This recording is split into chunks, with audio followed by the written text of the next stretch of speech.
everybody, welcome back to YouVoluntear and Collection Week. For today, I wanted my collection video to kind of be a follow-up response video to the one that was posted on Monday where we were shown a CD collection. I don't try to hide to anybody, especially not you guys, that I too love music, and while I have copious amounts of albums and even a lot of the albums that were shown in the video on Monday, there's also a part of me that just loves reading about music. One way that I keep up to date with all my music news is I buy at least 6 music magazines a month. All of a sudden one of my favorite artists are on the cover and I'm just like, I'm gonna support that because I love them. So I thought I would show you where some of my magazines are hidden.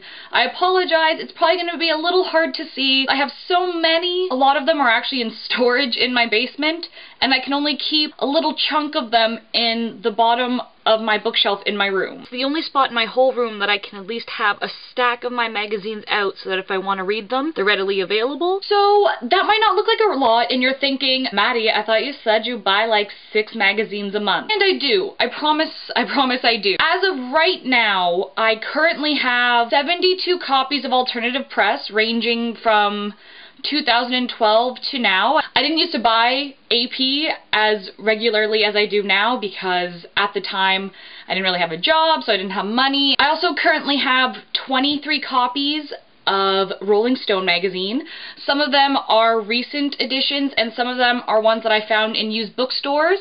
I do have a few copies of Rolling Stone that I don't actually like to have out on display because they're a little more delicate since they're a lot older and they're printed in newspaper form before Rolling Stone actually now prints in the regular magazine format. I have 23 copies of Spin Magazine. Spin Magazine isn't my favorite of all the magazines, but every once in a while they do an editorial or a spread that I really like, so I'll make the commitment to try to buy it at least once every 2 to 3 months. And I have 31 copies of Kerrang! Magazine, and sorry, I don't mean to be looking off into the distance, I'm just trying to do the numbers, and I have 25 copies of Rock Sound. A lot of those magazines, like Q, Rock Sound, and Kerrang! From the UK, they're a lot harder and more expensive to get, so automatically their prices are a lot more than I'd care to spend. Aside from those 3 publications, every other magazine that I read is usually based in the US, but I do like to support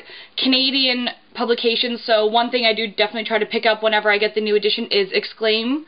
They do have a website at exclaim.ca, but at the store where I work, we actually get someone who comes in and brings us a whole stack of the newspaper. And I know a lot of people might be thinking, well, Maddie, you know, you can just go online, but just like with CDs and vinyl albums, I really find something rewarding to be able to go to a newsstand and pick up a copy and get to flip through the pages and see all the work that all the journalists put in. And also, I love the posters that come within the magazines, especially alternative press. They are probably my favorite magazine in terms of like posters, and they're nice and small, so they're really easy to cut out of the magazine, although I have to do it very carefully because one time I tried to rip it and I tore right down the face of Patrick Stump, and that was not a good time for me. So yeah, thank you guys so much for watching this video, and let me know how you feel about that. I feel like with CDs, vinyls, magazines, it's kind of the great debate of whether or not it might still be relevant, because you know there are people who, like myself, we love the physical product, but I don't think it's just the nostalgia of being able to open a CD, but I think people genuinely still enjoy having something that they can hold on to. I'd really love to know how you guys feel about that, how you feel about the whole print debate, and if you have any publications that you really love to read about, whether it's about music or anything else. Thanks so much for watching, guys. I can't wait to see the rest of the collections we see this week, and I'll see you next time. Bye!